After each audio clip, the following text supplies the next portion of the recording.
Hello and welcome to Monday morning. I'm Weathertainment meteorologist Jeff Matthews with your best interest at heart. We're looking for an accurate forecast, teach you something you didn't already know 5 minutes ago, and leave you with a smile.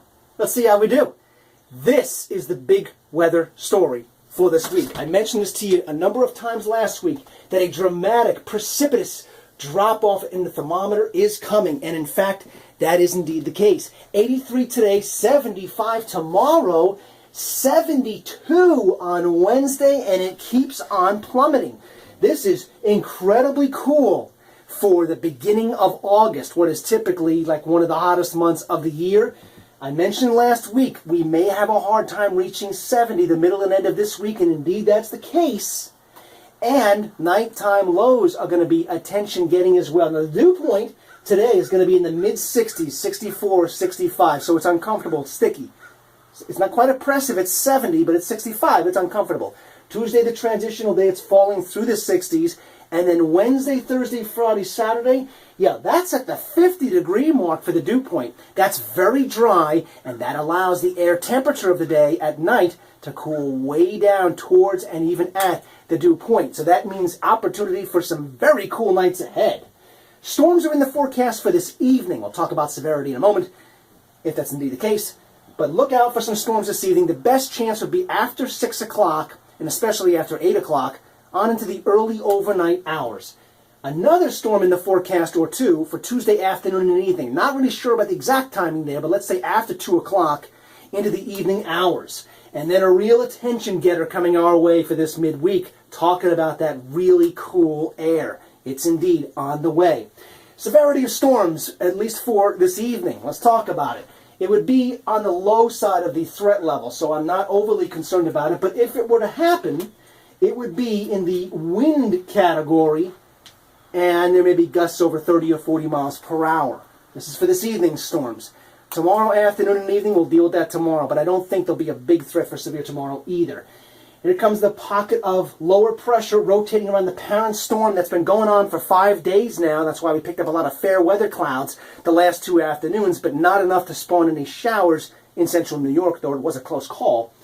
And so this is the next little spoke of lower pressure rotating around the parent storm, and that's a very large and developed storm for August. Unusual. So this one comes through bringing showers and thunderstorms. It's not really much of a cool front in terms of the colder air behind it, but there is one lurking in the wings for tomorrow afternoon and evening, and that's going to be the real haymaker, so to speak. So, this is the only story in town. Big area of low pressure, sitting and spinning. Rotates a little lower pressure through this afternoon and evening, showers and storms after 6 o'clock this evening. Then the cold front comes rumbling through tomorrow afternoon and evening, another round of showers and storms. Then comes the really cool air for beginning tomorrow night, and it'll take all day Wednesday to get in. And then it stays really cool for Wednesday, Thursday, Friday as this high chugs along. It'll take a while for the high to get close enough to not only give us its best influence, but also kind of nudge the low further and further away. So we'll wind up with a lot of clouds, some fair weather clouds, but maybe even some virga clouds where you see the rain falling from the cloud and not quite reaching the ground. You get a sprinkle Wednesday afternoon, Thursday afternoon. So it's that storm all the time. That's the big deal. And we're under its influence as it rotates through, particularly Tuesday, that cold front, and it rotates in the cooler air that keeps on coming for Wednesday, Thursday, and Friday. Let's check out the almanac, see how I did for the weekend. I forecasted a high of 80 on Saturday and 83 on Sunday. Turned out 78 and 81, so pretty close. Low side, 60 and 62. I was way off on the low Saturday night. That's surprising. Nothing in the rain bucket for Saturday or Sunday. 14:27. We lost 5 minutes of daylight over the weekend. We'll lose 2 more today. But you'll gain your forecast if you keep it where it is. Welcome to Intermission.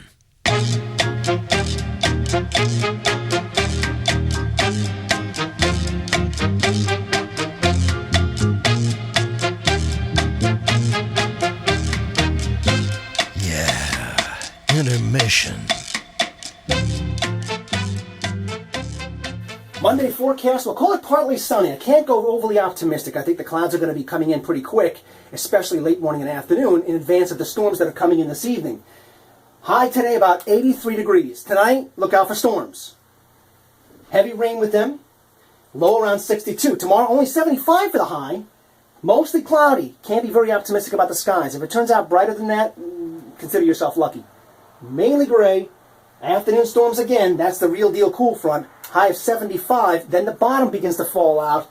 Notice the 7-day forecast. After the storms Tuesday afternoon, Tuesday night a low of 55, only gets up to 72 on Wednesday with cloudy and sunny periods. The same for Thursday and Friday. It'll be breezy and blustery too. It'll feel like early autumn. Nighttime lows around 50 by the end of the week. And then don't forget, Wednesday afternoon, Thursday afternoon, Friday afternoon, could be a little virga, even a brief light sprinkle as these clouds pass on through in the afternoons, and they'll quiet down in the evenings, allowing those lows to fall way off for the next day. That's your 7-day forecast. Have a great week, everyone.